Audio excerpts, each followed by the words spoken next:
L-Istat għandu jerfa' r-responsabbiltà. L-Istat falla milli jipproteġi lil Daphne Caruana Galizia. Din kienet il-konklużjoni prinċipali li ħarġet mir-rapport tal-inkjesta pubblika dwar l-assassinju ta' Daphne Caruana Galizia. Ir-rapport voluminus jitfa' r-responsabbiltà għal qtil tal-ġurnalista fuq il-Gvern u l-Pulizija u qal li n-nuqqasijiet gravi tal-amministrazzjoni pubblika iffavorixxew il-ħolqien ta' impunità li seta' iffaċilita l-eżekuzzjoni ta' dan ir-reat. F'konferenza tal-aħbarijiet li sejjaħ fid-dawl ta' dan ir-rapport il-kap tal-Partit Nazzjonalista Bernard Grech qal li l-Prim Ministru Robert Abela irid jgħidilna min se jerfa' ir-responsabbiltà ta' dan kollu. Robert Abela għandu jgħid min se jerfa' din ir-responsabbiltà għal dan in-nuqqas ta' azzjoni.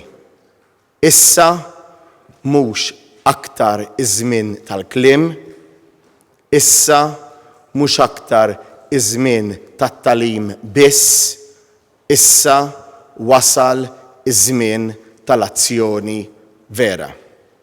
Bernard Grech qal li Abela ma jistax jibqa' mċappas mal-predeċessur tiegħu. Fl-2016 Joseph Muscat żamm lil Konrad Mizzi u Keith Schembri madjulu.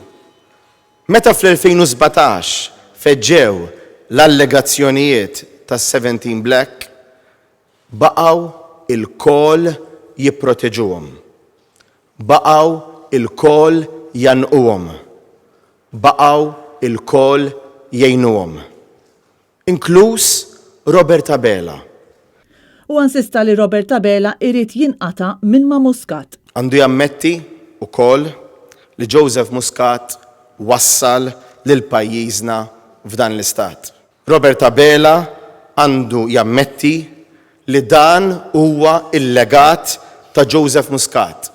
Il-kap tal-Partit Nazzjonalista tenna li nuqqas ta' protezzjoni li ngħatat Daphne Caruana Galizia u l-kritika qawwija li kienet issirila kienu kruċjali biex seħħ dan l-assassinju.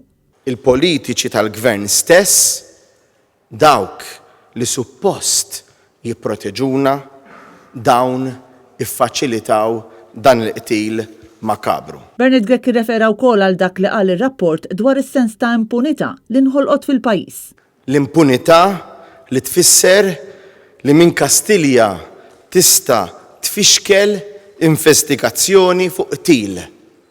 L-impunità li tniġġes kull sens ta' ġustizzja li jippretendi u li għandu dritt għaliha kull ċittadin. Fir-rapport il-bord tal-inkjesta magħmul mill-imħallef emeritu Michael Malija, il-Prim Imħallef Emeritu Joseph Said Pulicino u l-imħallef Abigail Lofaro qal li l-Gvern għandu jieħu l-passi kollha sabiex jassigura li l-Istat jirrikonċilja mal-familja tal-ġurnalista assassinata u jagħti bidu għal fejqan ta' ġerħa gravi u traumatika li minna għadda u għadu qed jgħaddi il-pajjiż.